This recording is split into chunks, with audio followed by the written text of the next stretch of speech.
What if the past you tried to bury comes back to confront you? What if your deepest secrets, the ones you thought no one would ever uncover, were exposed by the most unexpected person, an 8-year-old girl? This is not just a story of regret. It's a journey of reckoning. A story that will make you question everything you thought you knew about redemption, power, and the cost of our choices. Stay with us until the end, and you'll witness the most heart-wrenching transformation of a man who thought he could escape his past but couldn't. And if this story touched your heart, if you felt the weight of every word, don't forget to subscribe.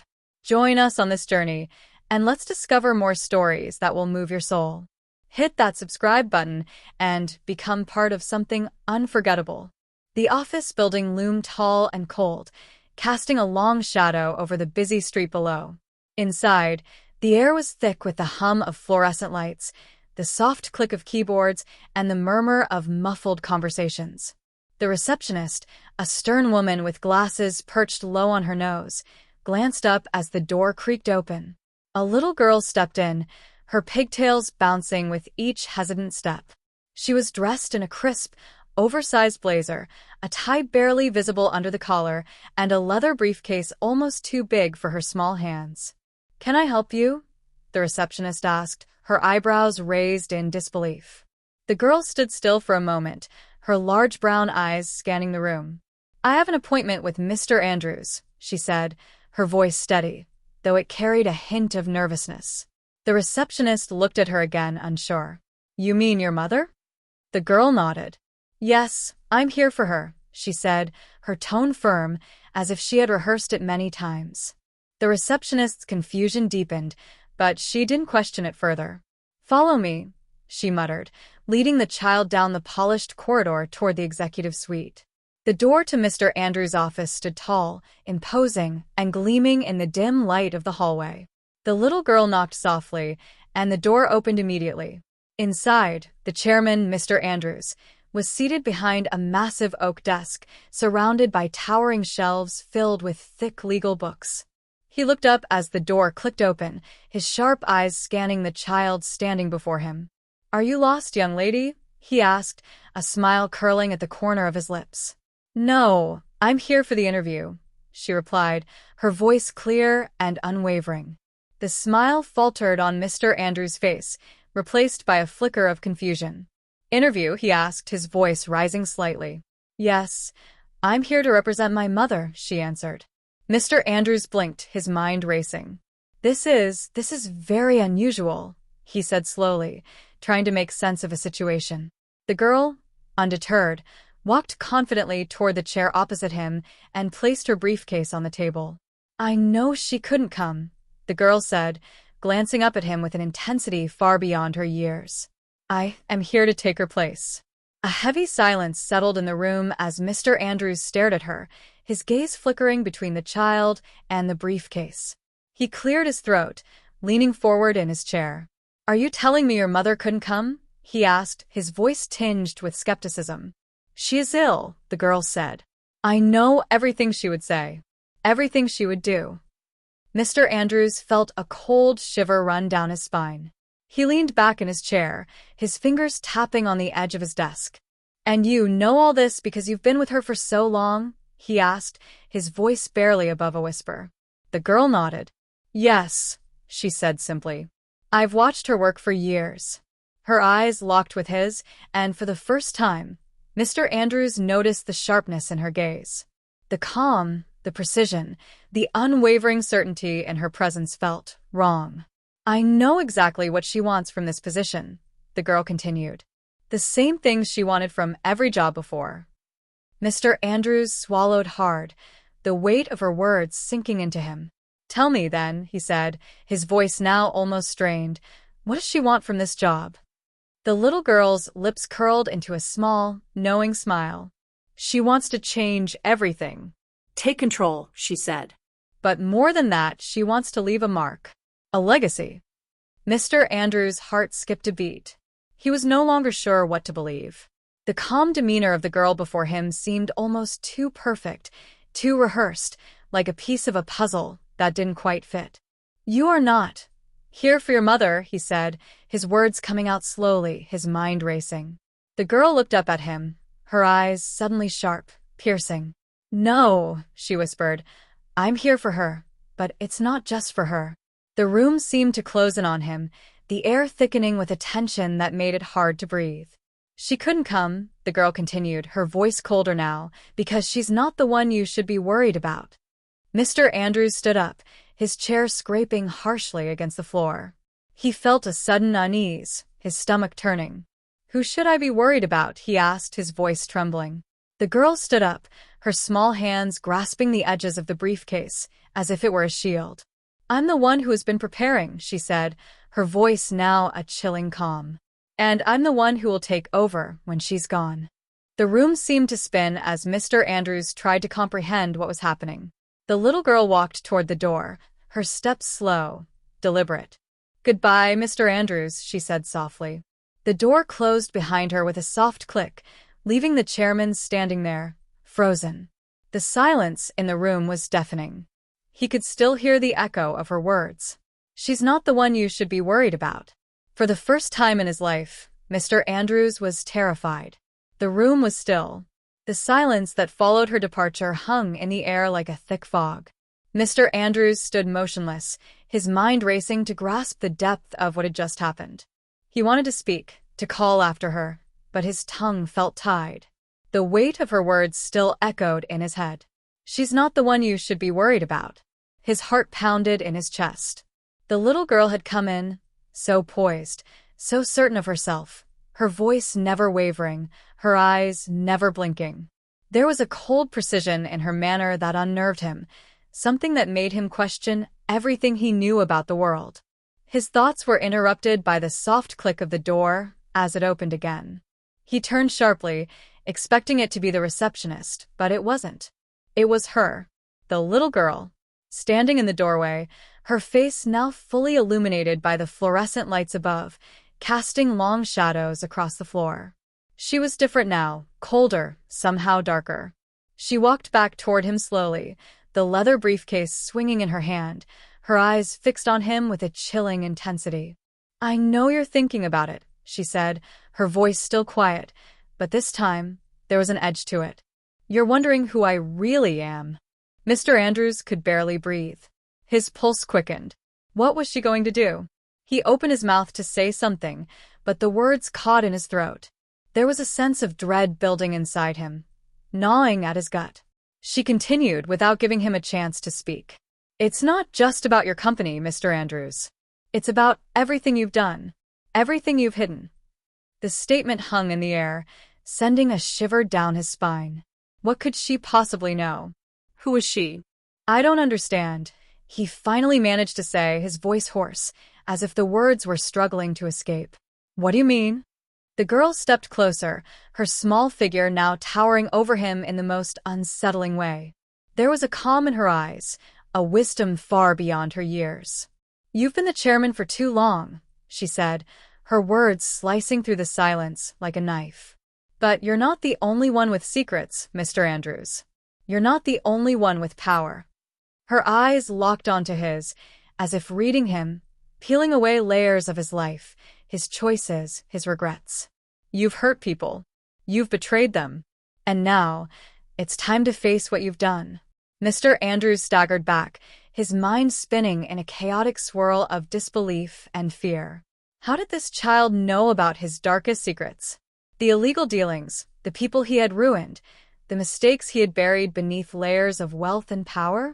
He tried to regain his composure, but the weight of her words bore down on him, making him feel smaller, more fragile than he had ever felt before. He reached for the desk, as if the solid surface could anchor him to reality. You can't know anything about me, he stammered, his voice barely a whisper. This is insane. The girl tilted her head slightly, as if studying him with a detached curiosity. You think it's insane? She asked, her tone sharp, cutting through his defenses. No. What's insane is that you think you can keep running from the truth. From the people you've destroyed. Her words hit him like a slap. Every sentence felt like it was chipping away at the walls he had built around himself. Walls of wealth, influence, and control. the walls that had kept him from facing the damage he had caused over the years. "I didn't mean to hurt anyone," he whispered, the vulnerability in his voice palpable. "I never wanted this. It just happened." The girl took another step forward, her eyes unwavering. "That's what they all say. They never mean to hurt anyone. But you did. And now it's time to pay the price." The room seemed to grow smaller, the air thicker. Mr. Andrews felt like he couldn't breathe, like the walls were closing in around him. His thoughts were a jumbled mess of guilt, regret, and fear. He reached for his phone, his hand trembling, but it slipped from his grasp, landing on the floor with a sharp clatter. The sound echoed through the room, amplifying the tension. The girl's eyes narrowed. "Don't think you can escape it that easily." She wasn't just a child anymore. She was a force, cold, relentless, and all-knowing. "Why are you doing this?" Mr. Andrews asked, his voice cracking, his chest tightening. "What do you want from me?" The girl's face softened for a fraction of a second, as if contemplating something. Then, she spoke again, her voice as cold as ever. "You don't get to choose, Mr. Andrews. The choice was made long before you ever stepped into this office." Her eyes seemed to pierce through him, and for a brief moment, he saw something, a glimpse of her mother, perhaps? No. It couldn't be. He shook his head, trying to shake the vision away. Who are you? "What do you want?" The girl smiled then, a smile that sent a chill straight through him. It wasn't innocent. It wasn't childlike. It was something far darker. "I want what's owed," she said simply. "I want what you owe my mother." Mr. Andrews' mind spun as the truth began to settle into his bones like ice. This child wasn't here by accident. She wasn't some innocent visitor. She had a purpose, a mission. And that mission? It wasn't about the job interview. It was about something far more dangerous. He looked into her eyes, and for the first time in his life, he felt the overwhelming weight of his past sins crashing down on him. He couldn't run from this. He couldn't hide. The girl took a step back, breaking the spell of her gaze. "You'll pay," she said, her voice final. "And when you do, you'll understand exactly why it had to be this way." Her words lingered in the air, a warning, a prophecy. And as she turned to leave once again, Mr. Andrews could feel the tremor of inevitability settle in his chest. The truth was coming for him, and there was nowhere left to hide. The little girl, her footsteps soft and deliberate, slowly walked toward the door. With each step, Mr. Andrews felt an overwhelming sense of loss, as if the world he had carefully built, brick by brick, was crumbling away at his feet. The air in the room was thick, the silence louder than any noise could ever be. His heart beat in erratic rhythms, his thoughts scattered like broken glass. What had just happened? What was she saying? Who was she really? He stood frozen, his legs weak beneath him, his mind refusing to process the truth she had just laid bare. "Wait," he called out, his voice shaking. He reached forward, desperate for something, anything, to hold on to. The girl paused, her hand on the door handle, her back to him. The moment felt suspended in time, like the calm before the storm. She turned her head slightly, just enough for him to see the flicker of something in her eyes, a hint of sorrow, or maybe it was pity.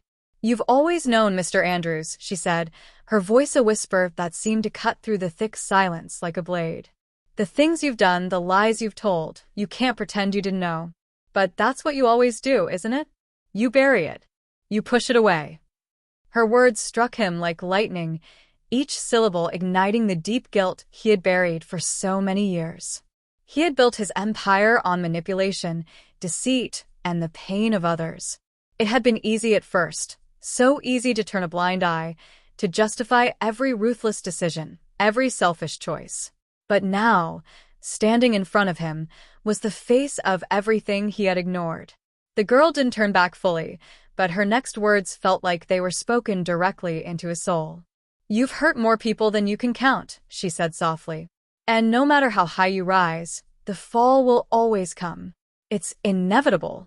A lump formed in Mr. Andrews' throat, and for the first time in his life, he felt the weight of his actions, a weight so heavy, so suffocating, that it seemed to crush the air from his lungs. The years of power, the money, the influence, all of it felt meaningless now. He wasn't the mighty chairman anymore. He was just a man. A man who had betrayed his own humanity.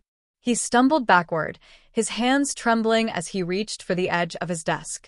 His chest constricted, his breath shallow and uneven.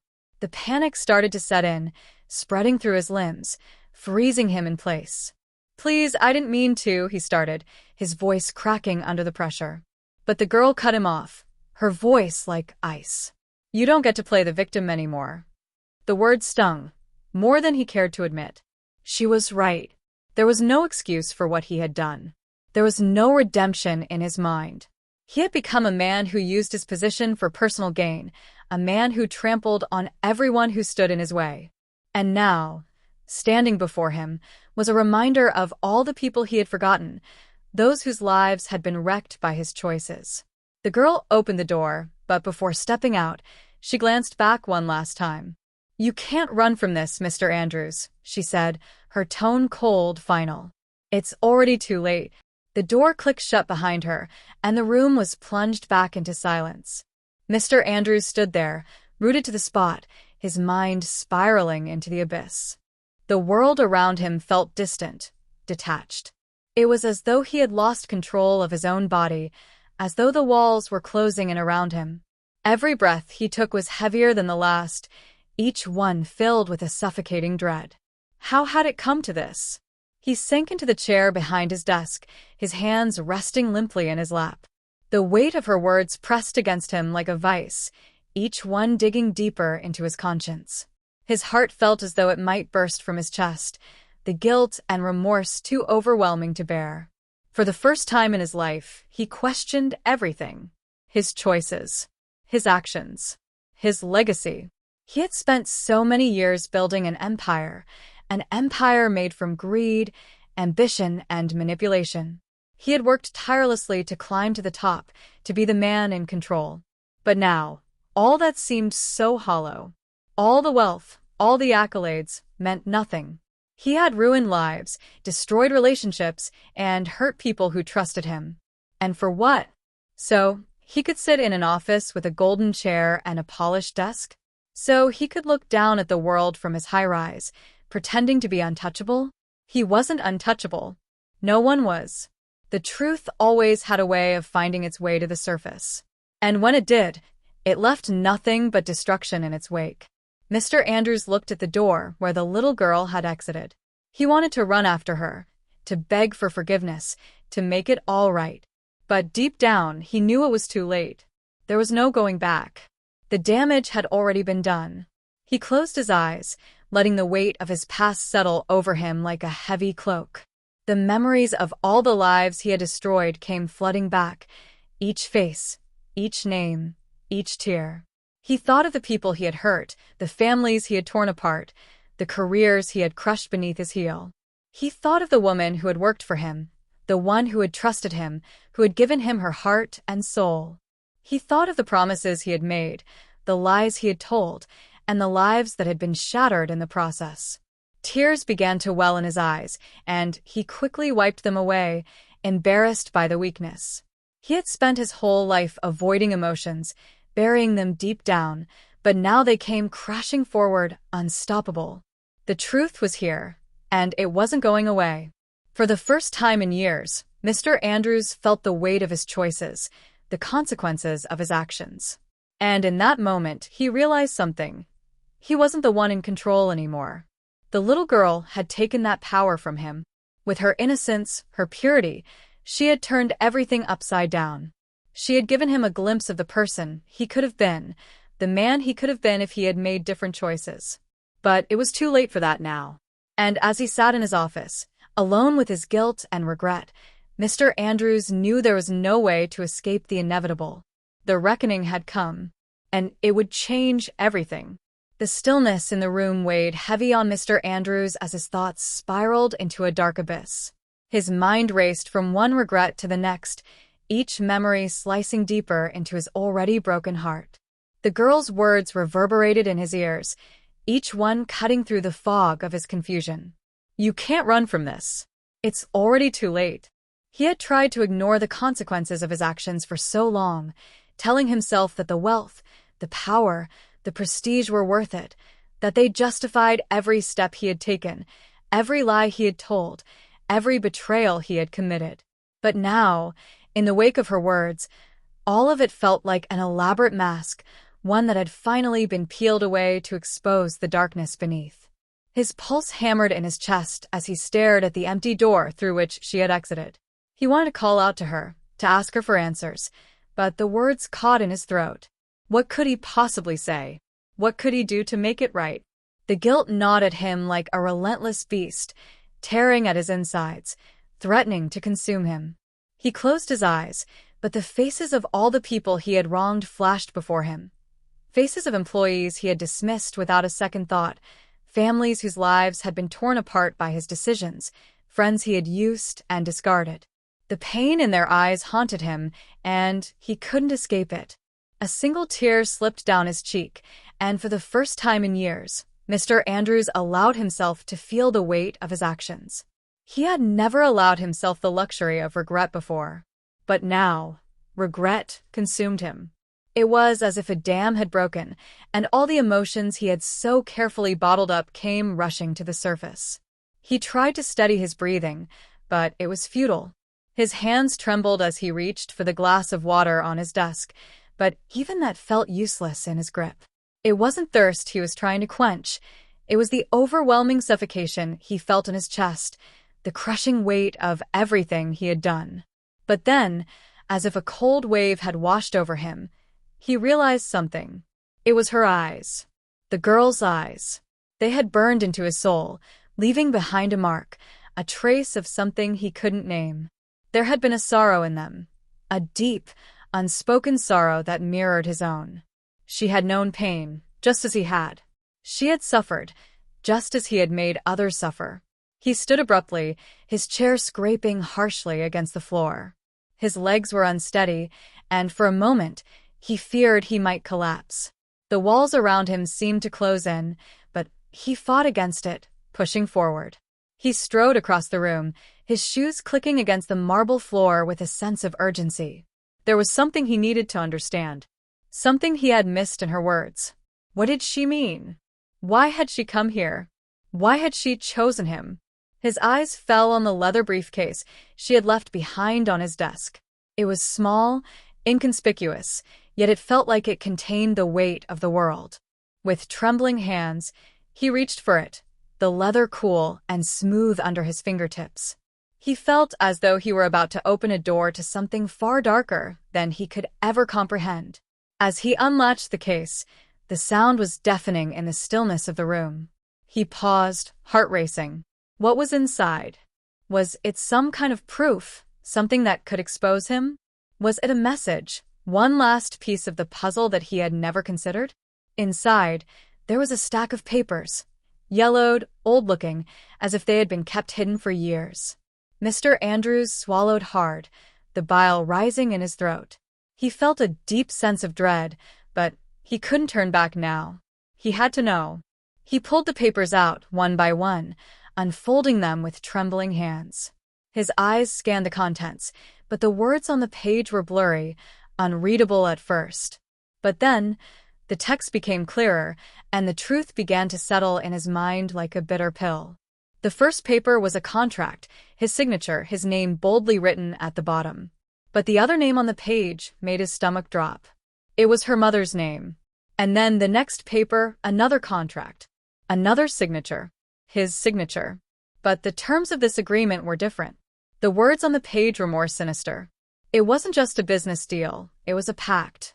A promise made in the dark, a deal that bound him to something far worse than he had ever imagined. His hands began to shake uncontrollably. His breath quickened as the realization hit him like a freight train. The girl. She wasn't just some innocent child. She wasn't here to simply take over her mother's place. No, she was here to hold him accountable for a promise he had broken long ago. He had made a deal that had cost him more than he could ever comprehend. And now, the price was being demanded. He had thought he could escape the consequences. He had thought he could bury it all, hide behind his wealth and power. But the girl had come for him. She was the reckoning. His chest tightened as he flipped through the remaining pages, each one revealing more details of his betrayal, more names of people he had ruined. And then there it was, the final page, the one that made everything clear. A single sentence was scrawled across the top, in bold, black letters. "You will pay for your sins, Mr. Andrews. And it will be her who collects the debt." The room seemed to spin. He couldn't breathe. His heart raced faster than he could follow.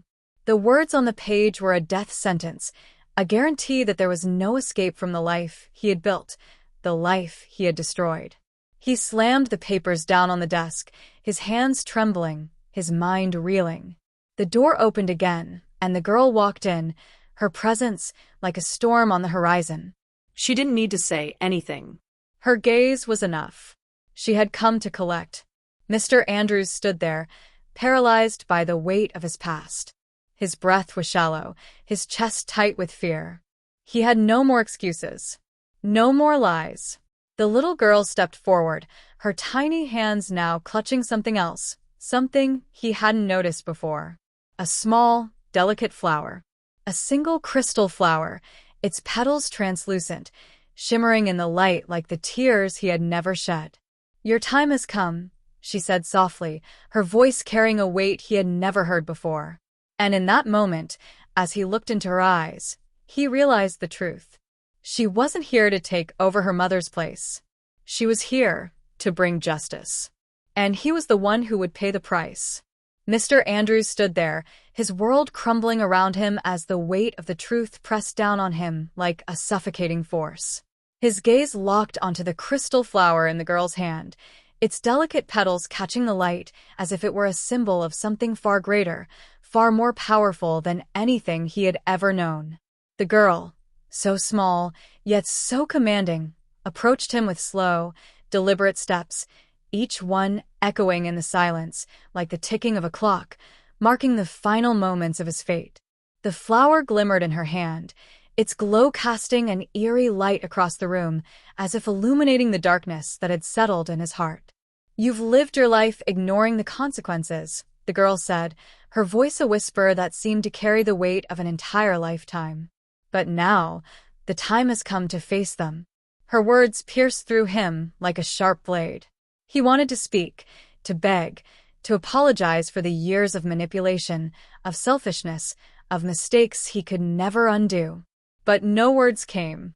His throat felt dry, constricted, as though the very essence of his being had been stolen from him. He had spent so long hiding behind his wealth, his power, his status, convincing himself that he was untouchable, that his sins could be buried beneath layers of success. But now, the walls he had so carefully built were crumbling, and he was left exposed, vulnerable, a man who had nothing left but his regrets. "Why?" he managed to choke out, his voice raw with emotion. "Why me? What have I done to deserve this?" The girl stopped in front of him, the flower still held tightly in her hand. Her eyes, so full of sorrow and wisdom, met his with an intensity that made his heart falter. There was no hatred in her gaze, only an overwhelming sadness, a deep understanding of the pain he had caused. It was as though she could see straight through him, into the very core of his soul. "You don't understand, do you?" she said softly, her voice trembling ever so slightly. "This isn't about what you deserve. It's about what you took from others. It's about the lives you destroyed in the pursuit of your own desires. It's about the choices you made, knowing full well the consequences, and yet still choosing the easy path." Her words were like a relentless tide, washing over him, drowning him in the realization of everything he had done. He had always known deep down that his actions had hurt people. He had seen the broken families, the shattered lives, but he had never truly understood the weight of it. Not until now. The girl continued, her voice barely above a whisper. "You built an empire on lies, Mr. Andrews. You took from others without a second thought, without remorse. And now you must answer for it. But not just to me. To them." Mr. Andrews' heart ached with guilt, and for the first time in years, he felt a true sense of humility.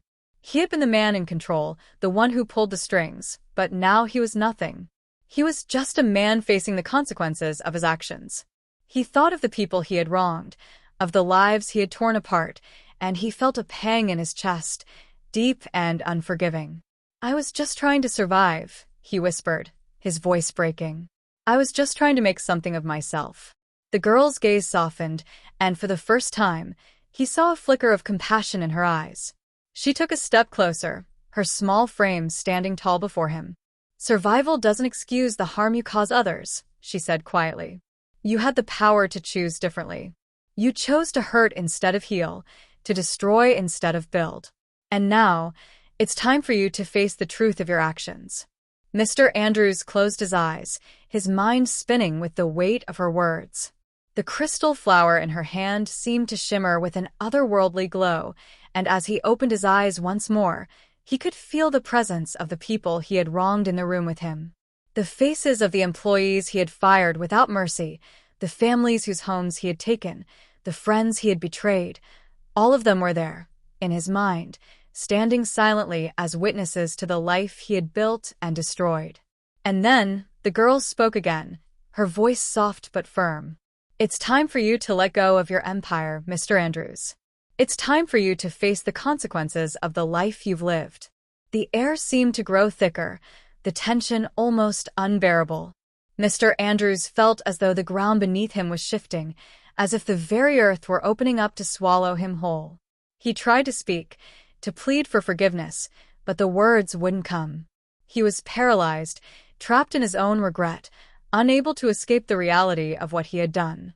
The girl held the crystal flower up to his face, the petals glowing with a soft, ethereal light. She didn't need to say anything more. Her presence, her gaze, spoke louder than any words ever could.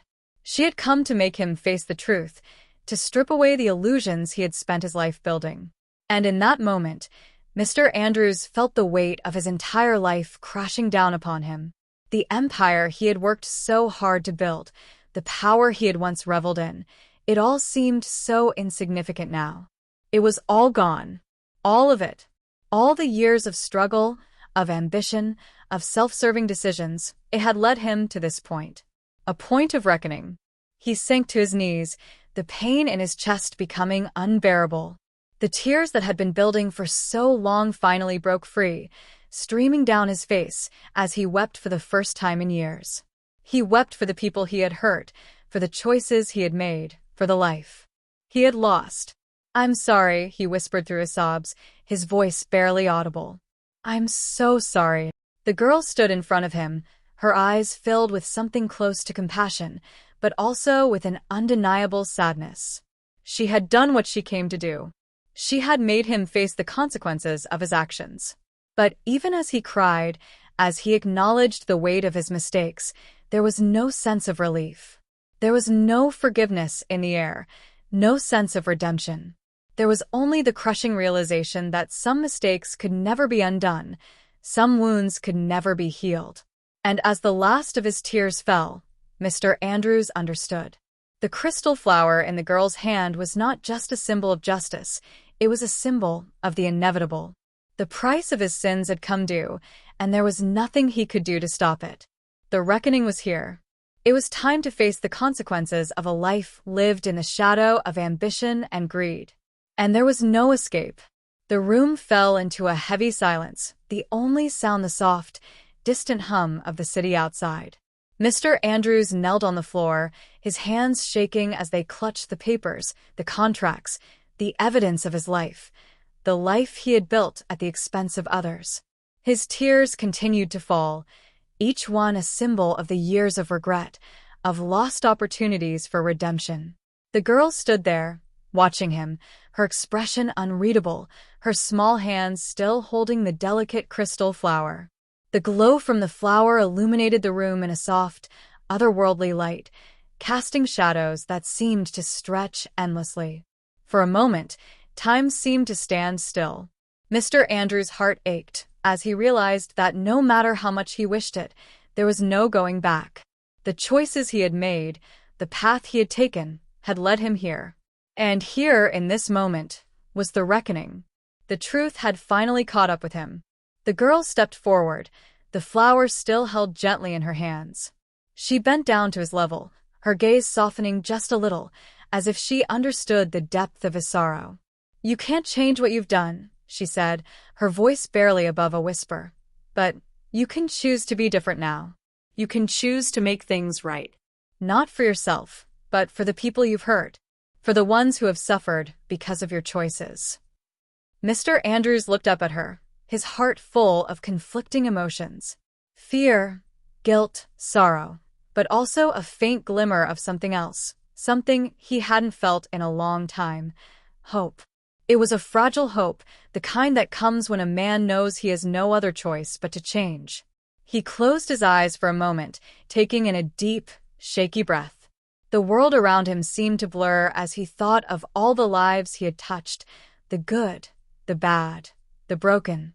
He thought of the people who had trusted him, who had believed in him, and he realized that they weren't the ones who needed to forgive him. It wasn't about them. It was about him. He had to forgive himself.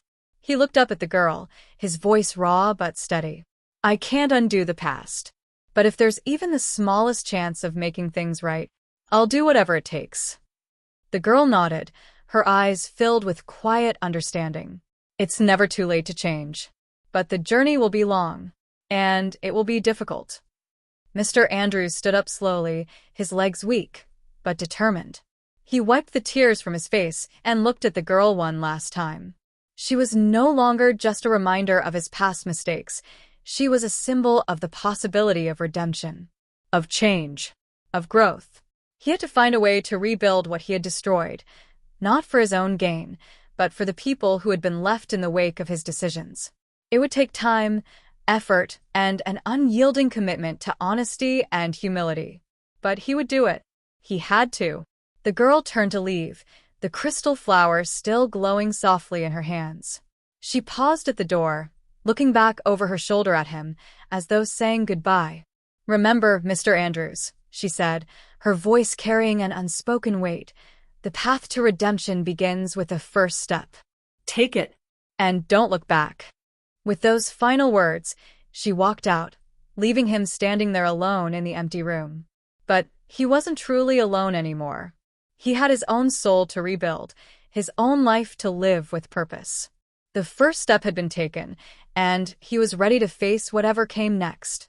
As the door clicked shut behind her, Mr. Andrews stood there, his chest still heavy with the weight of his past, but for the first time in years, there was a flicker of light within him. He had a long road ahead, but it was his road to walk. Final scene. The screen fades to black, and the sound of soft, emotional music fills the silence. The camera pans across the empty office, then slowly moves to the crystal flower, resting on the desk. It glows faintly in the dim light, a symbol of the journey ahead. A voiceover begins, deep and reflective. "Sometimes, the hardest battles we fight are the ones within ourselves. But no matter how far we've fallen, no matter how deep our regrets may run, the possibility for change, for redemption, is always within our grasp. It's never too late to choose the path of truth, of love, and of healing. But that first step, that's the one that matters most. Will you take it?" The screen fades to black, leaving a lingering sense of hope. And then, in bold letters, the final message appears. If you found this story meaningful, if it touched your heart, don't forget to subscribe. Join us on this journey, and let's take that first step together. Subscribe now, and never miss a story that speaks to your soul. A soft, heartfelt melody lingers as the video slowly fades out.